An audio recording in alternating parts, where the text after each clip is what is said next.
മനുഷ്യൻ്റെ അടിസ്ഥാന വികാരങ്ങളിലൊന്നാണ് പ്രണയവും സൗഹൃദവും. എന്താണ് സ്നേഹമെന്ന് നിർവചിക്കാൻ കഴിയുമോ? എല്ലാ നിർവചനങ്ങൾക്കും എത്രയോ മുകളിലാണല്ലേ പ്രണയത്തിൻ്റെയും സൗഹൃദത്തിൻ്റെയും സ്ഥാനം. ഒരു മാനദണ്ഡങ്ങളും ഇല്ലാതെ പരസ്പരം ഇഷ്ടപ്പെടുന്നവരെ കാണാം. പ്രത്യേകിച്ച് പഠനകാലത്ത് ജാതിയും മതവും നോക്കാതെയാണ് നമ്മൾ ചങ്ങാത്തം കൂടുന്നത്. എന്നാൽ എല്ലാത്തിനെയും മതത്തിൻ്റെ കണ്ണിലൂടെ കാണുന്നവരുണ്ട്. കൂട്ടുകാരെ പോലും മതം മാറ്റാൻ നോക്കുന്നവർ. വീട്ടുകാരുടെ നിരീക്ഷണമില്ലെങ്കിൽ സുഹൃത്തുക്കളുടെ സ്വാധീനത്താൽ ചിലപ്പോൾ ചതിക്കപ്പെടാം. ആലപ്പുഴ ഹരിപ്പാട് സ്വദേശിനി സാവരിയെ സുഹൃത്ത് സാദുറുൽ മതം മാറ്റാൻ നോക്കിയതാണ്. ഉസ്ബെക്കിസ്ഥാനിൽ മലയാളിയായ മെഡിക്കൽ വിദ്യാർത്ഥിനിയുടെ കൊലപാതകത്തിന് പിന്നാലെയാണ് ഗുരുതരമായ ആരോപണം ഉയരുന്നത്. സാദുറുലിൻ്റെ ലക്ഷ്യം മതത്തിൻ്റെ മറവിലുള്ള പ്രണയക്കെണിയായിരുന്നു. വിശദമായി പരിശോധിക്കുകയാണ് പോലീസ് പട്രോൾ. സ്വാഗതം.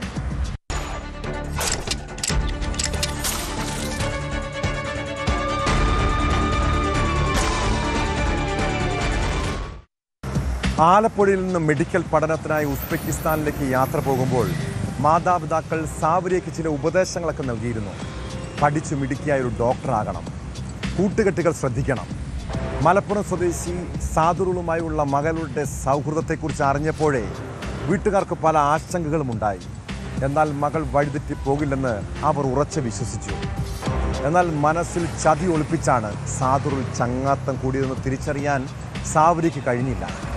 മതം മാറാൻ അയാൾ പലതവണ ആവശ്യപ്പെട്ടപ്പോഴാണ് കെണി മനസ്സിലായത്. മതം മാറാൻ തയ്യാറല്ലെന്ന് പറഞ്ഞതോടെ ക്രൂരമായ ആക്രമണം, ഒടുവിൽ കൊലപാതകം. സഹപാഠിയായ സാദുറിനെതിരെ ഗുരുതര ആരോപണമാണ് കുടുംബം ഉന്നയിക്കുന്നത്. സാവരിയയുടെ ദേഹത്ത് മുറിവുകളും ചതവുകളും ഉണ്ടായിരുന്നുവെന്നും റീപോസ്റ്റ്മോർട്ടം വേണമെന്നുമാണ് കുടുംബത്തിൻ്റെ ആവശ്യം.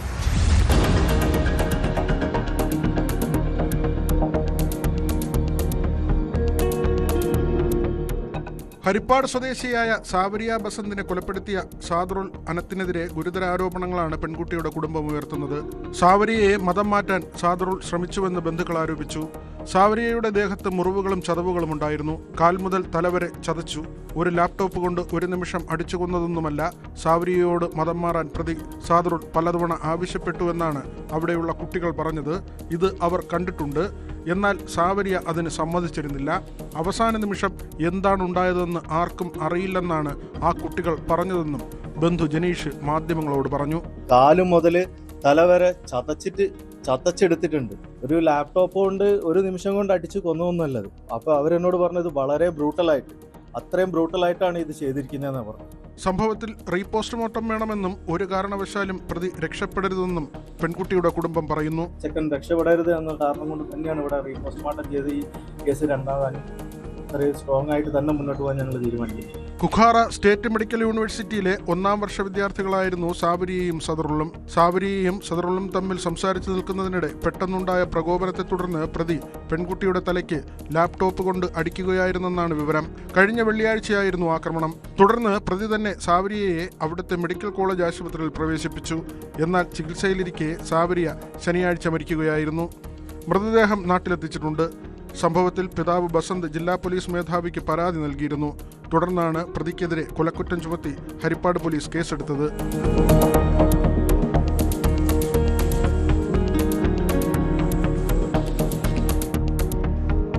ന്യൂസ് 18 ആലപ്പുഴ. വിവാഹം കഴിഞ്ഞുള്ള ആദ്യ നാളുകളിൽ പല സ്ത്രീകളും വലിയ മാനസിക സംഘർഷങ്ങളിലൂടെയാണ് കടന്നു പോകുന്നത്.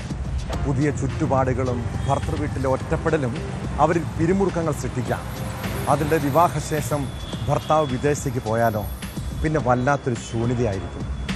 തിരുവനന്തപുരം വർക്കല സ്വദേശിനിയായ നാസിയുടെ മരണത്തോടെയാണ് അവൾ നേരിട്ട മാനസിക പ്രശ്നങ്ങൾ എല്ലാവരും അറിഞ്ഞത്. കൊല്ലം പരവൂർ സ്വദേശിയുമായി 2 മാസം മുൻപായിരുന്നു നാസിയുടെ വിവാഹം. വിവാഹം കഴിഞ്ഞ് 13 ദിവസത്തിന് ശേഷം ഭർത്താവ് വിദേശത്തേക്ക് മടങ്ങിപ്പോയി. കഴിഞ്ഞ ദിവസം ബന്ധുക്കൾ അറിഞ്ഞത് അവളുടെ മരണവാർത്തയാണ്. വീട്ടിലെ കിടപ്പുമുറിയിൽ തൂങ്ങി മരിച്ച നിലയിലാണ് യുവതിയെ കണ്ടെത്തിയത്.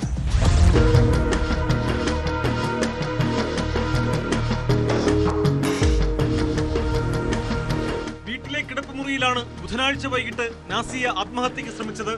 നാസിയെ ആദ്യം വർക്കലയിലെ സ്വകാര്യ ആശുപത്രിയിൽ എത്തിച്ചെങ്കിലും നില ഗുരുതരമായതിനാൽ തിരുവനന്തപുരത്തെ സ്വകാര്യ ആശുപത്രിയിലേക്ക് മാറ്റി. ഇവിടെ ചികിത്സയിലിരിക്കെ പുലർച്ചെയോടെയാണ് മരണം സ്ഥിരീകരിച്ചത്. റാത്തിക്കൽ നാസിയ മർസിലിൽ നൌഷാദിന്റെയും സഹീറയുടെയും മകളാണ് നാസിയ.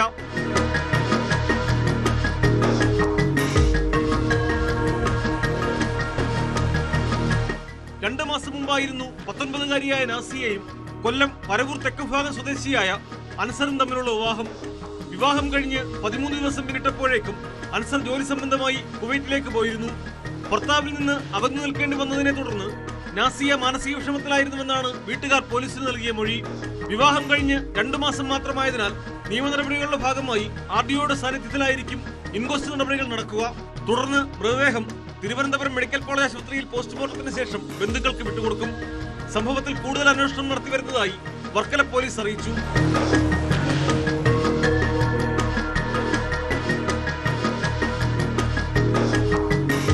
ന്യൂസ് 18 ആറ്റിങ്ങൽ. ആൾക്കൂട്ട ആക്രമണങ്ങൾ കേരളത്തിൽ പുതിയ സംഭവമല്ല. എറണാകുളം പെരുമ്പാവൂരിലാണ് സാക്ഷര കേരളത്തെ നാണിപ്പിക്കുന്ന അതിക്രമം ഒടുവിൽ അരങ്ങേറിയത്. ലഹരി വിൽപ്പനക്കാരെന്നാരോപിച്ച 3 യുവാക്കളെ ആൾക്കൂട്ടം പരസ്യമായി മർദ്ദിച്ചു, നഗ്നരാക്കി തല മുണ്ഡനം ചെയ്തു. കണ്ടന്തറ ഭായി കോളനിക്ക് സമീപത്തെ സോഡ കമ്പനിയിലായിരുന്നു സംഭവം. കേസിൽ നാട്ടുകാരായ ഷമീറും സംഘവും പോലീസിന്റെ പിടിയിലായി.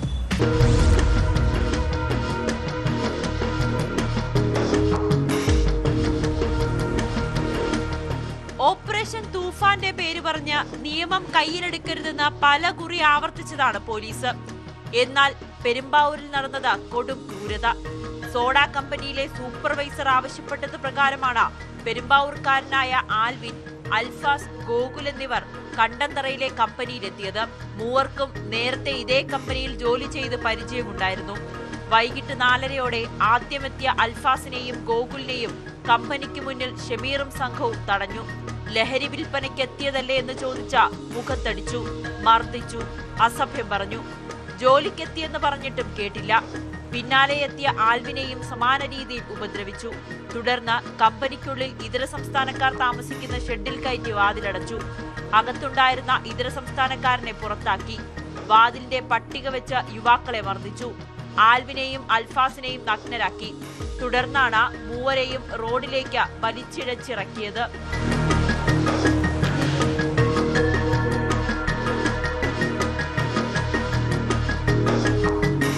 റോഡിന് മുന്നിൽ കുന്തൻകാലിലിരുത്തി തൊട്ടടുത്തുള്ള ബാർബർ ഷോപ്പിലെ തൊഴിലാളിയെ വിളിപ്പിച്ച് മൊട്ടയടിപ്പിച്ചു. സ്ഥലത്തു നിന്നും ഒരുവിധം ഓടി രക്ഷപ്പെട്ട 3 പേരും ബന്ധുക്കളോട് വിവരം പറഞ്ഞു. പോലീസിന് പരാതി നൽകി. സോഡ കമ്പനിയിലെ CCTV പ്രവർത്തിക്കുന്നില്ല.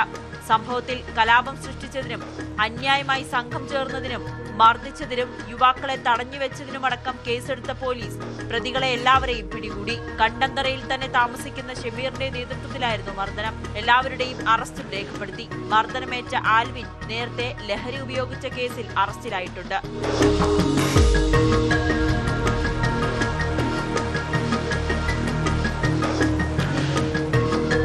ന്യൂസ് 18 കൊച്ചി. വാളെടുത്തവൻ വാളാലെന്ന് കേട്ടിട്ടില്ലേ? അതാണ് തിരുവനന്തപുരം ചിറയൻകീഴ് സ്വദേശി മിന്നൽ ഫൈസലിന് സംഭവിച്ചത്. വധശ്രമം, മോഷണം, ലഹരിക്കടത്ത് ഉൾപ്പെടെ നിരവധി കേസുകൾ പ്രതിയായ ഫൈസൽ കൊല്ലപ്പെട്ടതെന്ന് സ്ഥിരീകരണം. കേസിൽ ഇയാളുടെ സുഹൃത്ത് നാവായിക്കുളം സ്വദേശി അൻസിൽ ഖാനെ പോലീസ് അറസ്റ്റ് ചെയ്തു. മദ്യലഹരിയിൽ മോഷണം മുതൽ പങ്കുവച്ചതിനെ ചൊല്ലിയുണ്ടായ തർക്കമാണ് കൊലപാതകത്തിൽ കലാശിച്ചത്. സംഭവം നടന്ന് 11 ദിവസങ്ങൾക്ക് ശേഷമാണ് ഫൈസലിന്റെ കൊലപാതക വിവരം പുറം ലോകം അറിഞ്ഞത്.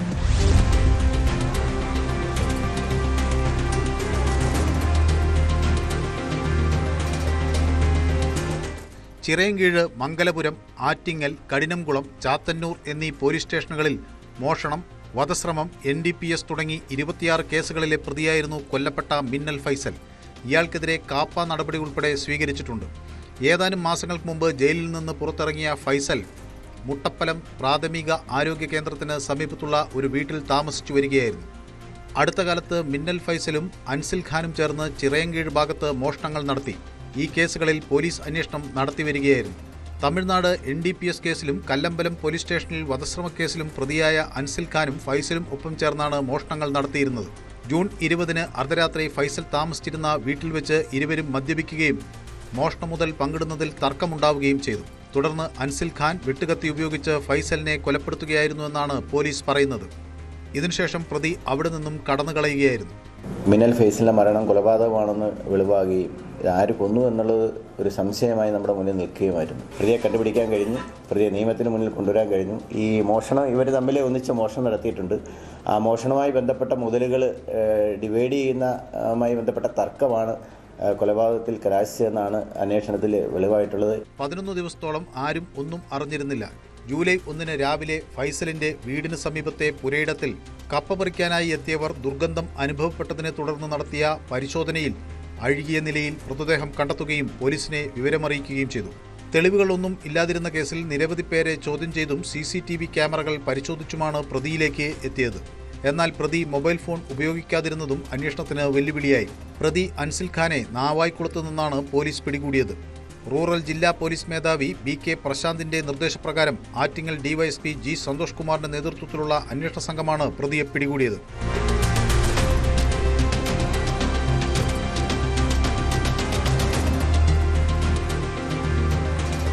ന്യൂസ് 18 ആറ്റിങ്ങൽ. സമയക്രമത്തെ ചൊല്ലി ബസ് ജീവനക്കാർ തമ്മിൽ പലപ്പോഴും തെരുവിൽ ഏറ്റുമുട്ടാറുണ്ട്. സാധാരണക്കാരായ യാത്രക്കാരാണ് അതിൻ്റെ ദുരിതം അനുഭവിക്കുന്നത്. സഹികെട്ട് ചിലപ്പോൾ പ്രശ്നത്തിൽ ജനങ്ങൾ തന്നെ ഇടപെടാറുണ്ട്. ഇടക്കൊച്ചി സ്വദേശി ഷംസീർ ബസ് ജീവനക്കാർ തമ്മിലുള്ള സംഘർഷത്തിൽ പരസ്യമായി തന്നെ പ്രതികരിച്ചു. അതിൻ്റെ പകയിൽ കണ്ടക്ടർ യാത്രക്കാരൻ്റെ മൂക്കിടിച്ച് തകർത്തു. കേസിൽ അരൂർ ഇടപ്പള്ളി റൂട്ടിൽ സർവീസ് നടത്തുന്ന സുൽത്താൻ ബസിൻ്റെ കണ്ടക്ടർ ആലപ്പുഴ നൂറിനാട് സ്വദേശി ശ്രീകുമാറിനെ പോലീസ് അറസ്റ്റ് ചെയ്തു. നഗരത്തിലെ സ്വകാര്യ ബസ് ജീവനക്കാരിൽ പലരും ഗുണ്ടാ സംഘത്തിൽപ്പെട്ടവരെന്നാണ് ആരോപണം.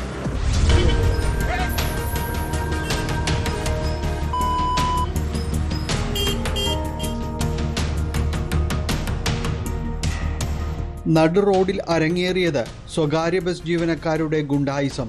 വിരലുകൾക്കിടയിൽ നാണയത്തുട്ടുകൾ തിരികെ വെച്ചാണ് കണ്ടക്ടർ ശ്രീകുമാർ യാത്രക്കാരനായ ഇടക്കൊച്ചി സ്വദേശി KB ഷംസീറിന്റെ മുഖത്തടിച്ചത്.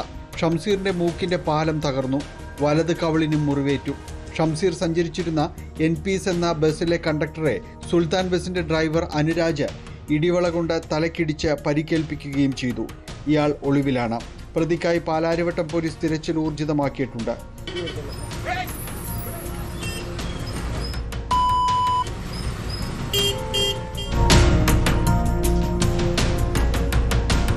ചൊവ്വാഴ്ച വൈകിട്ടാണ് ദേശീയപാതയിൽ വൈറ്റിലയ്ക്കും പാലാരിവട്ടത്തിനുമിടയിൽ അക്രമം അരങ്ങേറിയത്. ചളിക്കവട്ടത്തെത്തിയപ്പോൾ സുൽത്താൻ ബസ് NPSന് കുറുകെയിട്ട് വഴി തടയുകയായിരുന്നു. വാക്കുതർക്കത്തിനിടയിൽ സുൽത്താനിലെ ഡ്രൈവറായ അനുരാജ് ഇടിവള ഉപയോഗിച്ച് NPS ബസ്സിലെ കണ്ടക്ടർ സനീഷിന്റെ തല ഇടിച്ചു പൊട്ടിച്ചു. സനീഷ് ബോധമറ്റു വീണതോടെ അനുരാജ് ബസ് വേഗത്തിൽ ഓടിച്ചുപോയി. അക്രമത്തിൽ യാത്രക്കാർ പ്രകോപിതരായതോടെ NPS ബസ് സുൽത്താന ബസ്സിനെ പിന്തുടർന്ന് റോഡിൽ തടഞ്ഞിട്ടു. പരിക്കേറ്റ കണ്ടക്ടറെ ആശുപത്രിയിലാക്കണമെന്നും പ്രശ്നത്തിന് പരിഹാരം കണ്ടിട്ട് ബസ് പോകാൻ സമ്മതിക്കുകയുള്ളൂവെന്നും യാത്രക്കാർ നിലപാടെടുത്തു. ഇതേ തുടർന്നാണ് ശ്രീകുമാർ NPSലെ യാത്രക്കാരനായ ഷംസീറിനെ മർദ്ദിച്ചത്. സ്വകാര്യ ബസ് ജീവനക്കാർ റോഡിൽ പരസ്പരം വെല്ലുവിളിക്കുന്നതും കയ്യേറ്റം ചെയ്യുന്നതുമെല്ലാം കൊച്ചി നഗരത്തിൽ പതിവ് കാഴ്ചയായി മാറിക്കഴിഞ്ഞു. ഇത് ചോദ്യം ചെയ്യുന്ന യാത്രക്കാരെയും മർദ്ദിക്കുന്നതാണ് ഇപ്പോൾ കണ്ടത്. ഗുണ്ടാ സംഘങ്ങളിൽപ്പെട്ടവരാണ് നഗരത്തിലെ പല സ്വകാര്യ ബസ് ജീവനക്കാരുമെന്നും ആരോപണമുണ്ട്. പോലീസ് നടപടികൾ കർശനമാക്കിയില്ലെങ്കിൽ നിരത്തുകളിൽ ഇനിയും ചോര വീഴും.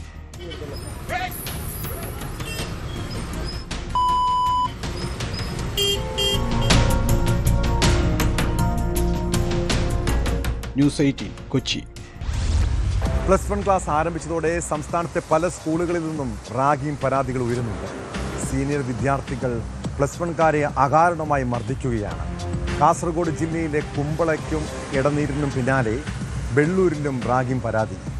വിദ്യാനഗർ പോലീസ് 20 പേർക്കെതിരെയാണ് കേസ് രജിസ്റ്റർ ചെയ്തത്. സ്കൂളുകളിൽ റാഗിംഗ് വർദ്ധിച്ചതോടെ രക്ഷിതാക്കൾ വലിയ ആശങ്കയിലാണ്.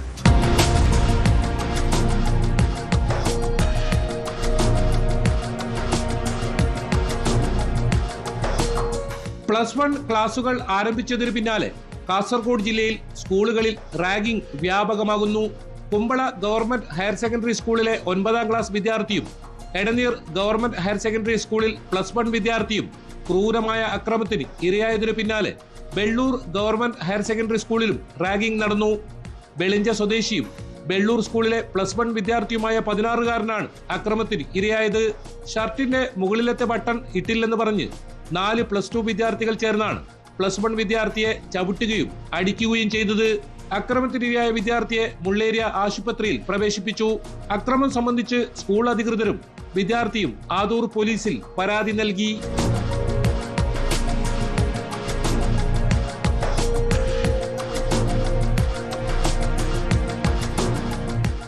വെള്ളൂർ സ്കൂളിലെ +1, +2 വിദ്യാർത്ഥികൾ തമ്മിൽ ബസ്സിനകത്ത് വെച്ച് സംഘടനമുണ്ടായിരുന്നു. വീണ്ടും പ്രശ്നത്തിന് സാധ്യതയുണ്ടെന്ന സൂചനകളെ തുടർന്ന് +2 വിദ്യാർത്ഥികൾക്ക് അവധി നൽകിയിരുന്നു. പ്രശ്നം ചർച്ച ചെയ്യാൻ PTA മീറ്റിംഗ് ചേരാനുള്ള ഒരുക്കങ്ങൾക്കിടയിൽ +1 വിദ്യാർത്ഥി അക്രമത്തിന് ഇരയായി. കാലത്തെ ക്ലാസ്സിൽ പോയി ബാഗ് വെച്ചിട്ട് വെള്ളം കുടിക്കാൻ വന്ന അപ്പൊക്ക് +2 വന്നിട്ട് ബട്ടൺ ഇടാൻ പറഞ്ഞു. അതിൽ പറ്റില്ല, ഓറ് കൂട്ടിയിട്ടാണ് പറ്റില്ല എന്ന് പറയുമ്പോൾ അടിച്ച്. ഫസ്റ്റ് ഒരാൾ തന്നെയാണ്, 2 ആൾ വന്ന, പിന്നെ അതിൻ്റെ ബാക്കിൽ കൂട്ടത്തോടെ വന്ന് തല്ലി. നെഞ്ഞിക്ക് ചവിട്ടല് ചെയ്തു, കാലിക്ക് മുറിയതിന് ബാൻഡേജ് ഇട്ടിട്ടുണ്ട്.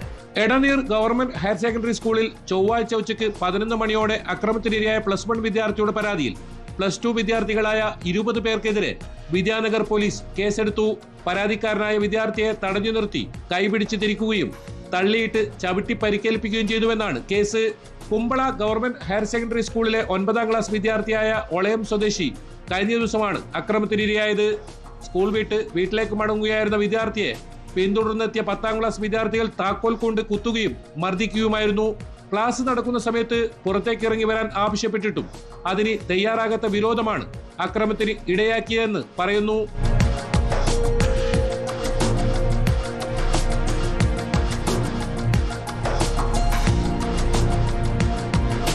ന്യൂസ് 18 കാസർഗോഡ്. സ്കൂളിലും കോളേജിലുമൊക്കെ പോകുമ്പോൾ നമ്മുടെ കുട്ടികളുടെ സൗഹൃദങ്ങളും പണമിടപാടുകളും രക്ഷിതാക്കൾ ശ്രദ്ധിക്കാറുണ്ടോ? പലപ്പോഴും മക്കൾ ഏതെങ്കിലും കേസിൽ പെട്ട് കഴിയുമ്പോഴാണ് കുടുംബം പല ചതികളെക്കുറിച്ചും അറിയുന്നത്. മലപ്പുറം എടരിക്കോട് കാറിൽ കടത്തിയ MDMAയുമായി പ്രായപൂർത്തിയാകാത്ത പെൺകുട്ടിയും 2 യുവാക്കളും പിടിയിലായി. സുഹൃത്തുക്കൾക്കൊപ്പം കാറിൽ സഞ്ചരിക്കുമ്പോഴാണ് +2 വിദ്യാർത്ഥിനിക്ക് പിടി വീണത്. കൂട്ടുപ്രതികളായ 2 പേരും സ്ഥിരം ലഹരിക്കടത്തുകാരെന്നാണ് വിവരം.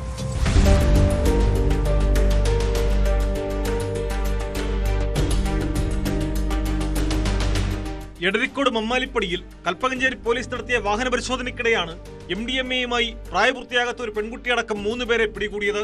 സംഭവത്തിൽ മഞ്ചേരി ഇളങ്കൂർ സ്വദേശി കൊയിലാണ്ടി വീട്ടിൽ അനസ്, കോഴിച്ചന പെരുമണ്ണ പാടത്തേരി മുഹമ്മദ് ഷാനിൽ എന്നിവരെ കൽപ്പകഞ്ചേരി പോലീസ് അറസ്റ്റ് ചെയ്തു. ഇവർക്കൊപ്പം കാറിലുണ്ടായിരുന്ന പ്രായപൂർത്തിയാകാത്ത പെൺകുട്ടിയെയും കസ്റ്റഡിയിലെടുത്തിട്ടുണ്ട്.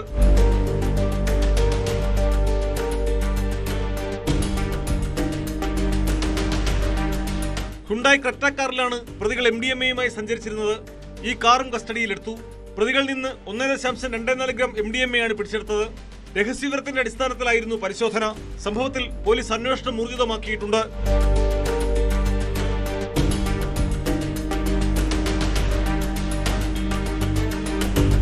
ന്യൂസ് 18 തിരൂർ. പാലക്കാട് കൊപ്പത്തെ ക്ഷേത്രത്തിലും തിരുവേഗപ്പുറയിലെ വീടുകളിലും മോഷണം നടത്തിയ കേസിലെ പ്രതികൾ പോലീസിനെ കുറേ വട്ടം കറക്കിയതാണ്. സഹപാഠികളും സുഹൃത്തുക്കളുമായ 6 പേരെ നാളുകൾക്ക് ശേഷമാണ് അന്വേഷണ സംഘം പിടികൂടിയത്. കേസിൽ അറസ്റ്റിലായ 6 അംഗ കവർച്ചാ സംഘവുമായി പോലീസ് തെളിവെടുപ്പ് നടത്തി. ക്ഷേത്രത്തിലും വീടുകളിൽ നിന്ന് മോഷ്ടിച്ച സാധനങ്ങൾ തെളിവെടുപ്പിനിടെ കണ്ടെടുത്തിട്ടുണ്ട്.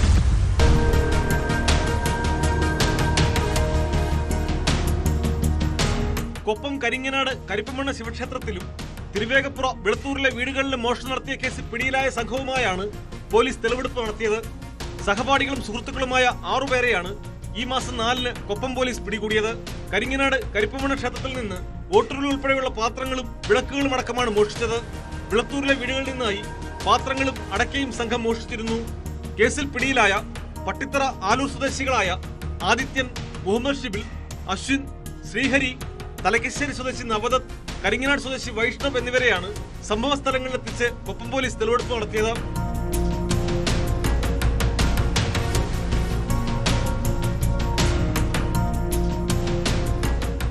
റിമാൻഡിൽ കഴിയുകയായിരുന്ന പ്രതികളെ ബുധനാഴ്ചയാണ് പോലീസ് കസ്റ്റഡിയിൽ വാങ്ങിയത്. പ്രതികൾ മോഷ്ടിച്ച സാധനങ്ങൾ വിറ്റ സ്ഥലങ്ങളിലെത്തി സാധനങ്ങൾ കണ്ടെടുക്കുകയും ചെയ്തു.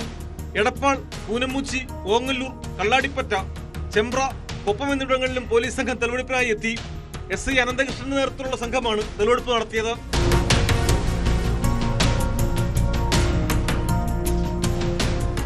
ന്യൂസ് 18 പട്ടാമ്പി. മുൻ MLA CC മുകുന്ദന്റെ പേരിൽ വ്യാജ ഒപ്പിട്ട് പണം തട്ടിയ കേസ് CPIയിൽ വലിയ പൊട്ടിത്തെറിക്ക് കാരണമായതാണ്. ആ പരാതിയുമായി ബന്ധപ്പെട്ടാണ് മുകുന്ദനും പാർട്ടിയും തമ്മിൽ അകലുന്നത്. പാർട്ടി വിട്ടതിന് പിന്നാലെ മുൻ പേഴ്സണൽ സ്റ്റാഫ് അംഗം മസൂദിനെതിരെ മുകുന്ദൻ പോലീസിൽ പരാതി നൽകിയിരുന്നു. ഒടുവിൽ കേസും അറസ്റ്റുമായത്. തൃശൂർ അന്തിക്കാട് പോലീസാണ് മസൂദിനെ പിടികൂടിയത്. ഇയാളുടെ മുൻകൂർ ജാമ്യാപേക്ഷ കഴിഞ്ഞ ആഴ്ച ഹൈക്കോടതി തള്ളിയിരുന്നു.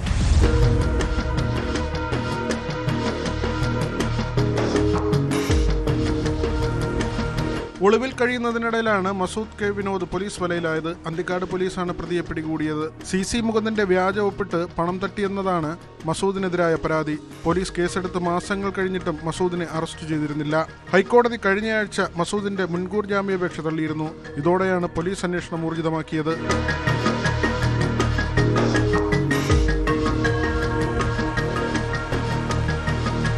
VS സുനിൽകുമാറിന്റെ പേഴ്സണൽ സ്റ്റാഫ് അംഗമായിരുന്ന മസൂദിനെ CPI ആണ് CC മുകുന്ദൻ MLA ആയിരിക്കെ പേഴ്സണൽ സ്റ്റാഫ് അംഗമായി നിയമിച്ചത്. മസൂദിനെ മാറ്റണമെന്ന് CC മുകുന്ദൻ ആവശ്യപ്പെട്ടെങ്കിലും പാർട്ടി തയ്യാറായിരുന്നില്ല. മസൂദിനെ ചൊല്ലിയുള്ള തർക്കമാണ് CC മുകുന്ദനെയും CPIയെയും രണ്ട് തട്ടിലെത്തിച്ചത്.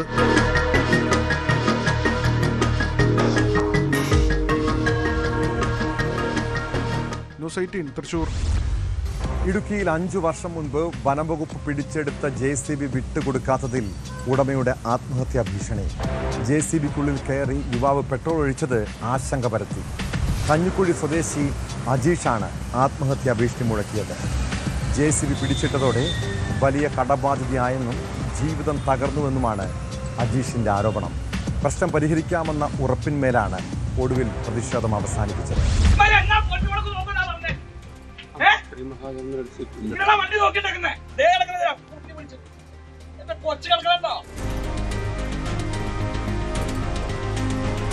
2020 കഞ്ഞിക്കുഴിയിൽ വീട് നിർമ്മിക്കാനായി മണ്ണ് മാറ്റുന്നതിനിടെ വനംവകുപ്പിന്റെ സ്ഥലമാണെന്നാരോപിച്ച് JCB പിടിച്ചെടുത്തു എന്നാണ് യുവാവിന്റെ ആരോപണം. നഗരംപാറ റേഞ്ച് ഓഫീസറുടെ നിർദ്ദേശപ്രകാരമാണ് കഞ്ഞിക്കുഴി വരിക്കമുത്തനിൽ നിന്ന് JCB പിടിച്ചെടുത്തത്. തുടർന്ന് നേര്യമംഗലം ചെമ്പൻകുഴി ഫോറസ്റ്റ് ഓഫീസിൽ എത്തിച്ചു. എന്നാൽ കോടതി ഉത്തരവുണ്ടായിട്ടും JCB വിട്ടുകൊടുക്കാൻ വനപാലകർ തയ്യാറാകുന്നില്ലെന്നും കഴിഞ്ഞ 5 വർഷം കൊണ്ട് വാഹനം പൂർണ്ണമായി നശിച്ചുവെന്നും ഉടമ അജീഷ് പറയുന്നു. JCB പിടിച്ചെടുത്തതോടെ വലിയ കടബാധ്യതയായെന്നും ജീവിതം തകർന്നു എന്നുമാണ് അജീഷിന്റെ ആരോപണം. തനിക്കുണ്ടായ നഷ്ടം തിരികെ കിട്ടാതെ പിന്നോട്ടു പോകില്ലെന്നും ഇയാൾ വ്യക്തമാക്കി. എന്റെ വണ്ടി വിട്ട് കിട്ടുന്ന കാര്യം ഇതിന്റെ അത് സംഭവം ഉണ്ടായില്ലെങ്കിൽ ഞാൻ ഇതിനേക്കാളും കടുത്ത നടപടികളുടെ സംരംഭം. എനിക്ക് വേറെ മാർഗമില്ല. 5 വർഷക്കാലം വെയിറ്റ് ചെയ്തു. ഒരു മനുഷ്യകാരി എത്ര കാലം കാത്തുവയ്ക്കും? ഒരു വണ്ടി കിട്ടുന്നു. മണിക്കൂറുകൾക്ക് ശേഷം വനംവകുപ്പ് ഉദ്യോഗസ്ഥരും കവളങ്ങാട് പഞ്ചായത്ത് ജനപ്രതിനിധികളും DFOയും ചേർന്ന് നടത്തിയ ചർച്ചയിൽ പ്രശ്നം പരിഹരിക്കാമെന്ന ഉറപ്പിൽ സമരം അവസാനിപ്പിച്ചു. അടുത്ത ദിവസം വീണ്ടും ചർച്ചകൾ നടത്തുമെന്നും പ്രശ്നപരിഹാരത്തിന് ശ്രമം ഉണ്ടാകുമെന്നും വനംവകുപ്പ് ഉദ്യോഗസ്ഥർ അറിയിച്ചു.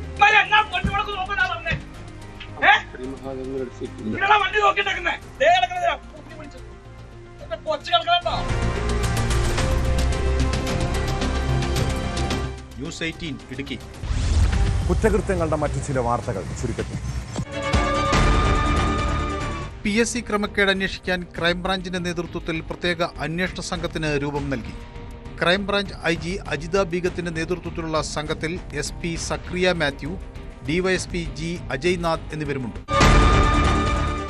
കാപ്പ കേസിൽ ജയിലിലായിരുന്ന തിരുവനന്തപുരം കോർപ്പറേഷനിലെ BJP കൗൺസിലർ സുഗതന് 1 ദിവസത്തെ ജാമ്യം.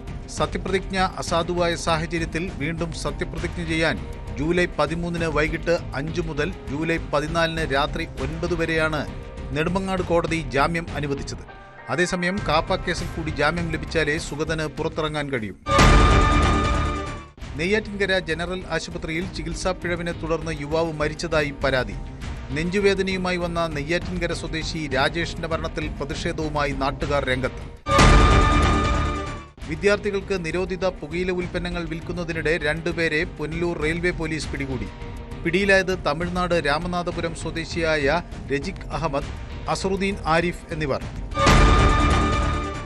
ഓപ്പറേഷൻ തൂഫാന്റെ ഭാഗമായി തൃശൂരിലെ റൂറൽ ജില്ലയിൽ പിടിച്ചെടുത്ത ലക്ഷങ്ങൾ വില വരുന്ന വൻ ലഹരിമരുന്ന് ശേഖരം കൂട്ടത്തോടെ കത്തിച്ച് ചാമ്പലാക്കി. 18 കിലോ കഞ്ചാവും 203 ഗ്രാം മെത്താഫിറ്റിനുമാണ് പുതുക്കാട് പോലീസ് സ്റ്റേഷൻ പരിധിയിലെ ഓട്ടുകമ്പനി ചൂളയിൽ കത്തിച്ചു കളഞ്ഞത്. വിനായകൻ എന്ന നടനെ പൊതുവെ എല്ലാവർക്കും ഇഷ്ടമാണ്. അഭിനയം കൊണ്ട് മാത്രം എത്രയോ ആദരിക്കപ്പെടേണ്ട വ്യക്തിയാണ്. എന്നാൽ അയാളുടെ സ്വഭാവവും പെരുമാറ്റവും പലപ്പോഴും വെറുപ്പുളവാക്കുന്നതാണ്.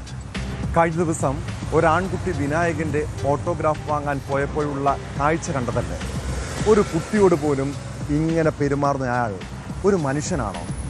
ഇതോടൊപ്പം വിനായകൻ മറ്റൊരു പെൺകുട്ടിയോട് ചെയ്ത ക്രൂരത കൂടി അറിയണം.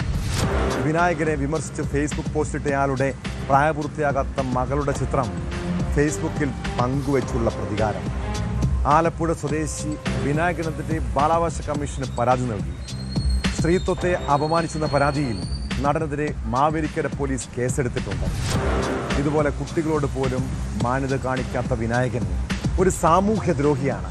സെലിബ്രിറ്റി എന്ന പരിഗണന കൊടുക്കാതെ അയാളെ മര്യാദ പഠിപ്പിക്കാൻ നമ്മുടെ നിയമ സംവിധാനങ്ങൾ കഴിയണം. ഇതോടെ പോലീസ് പട്രോൾ പൂർണ്ണമാകും.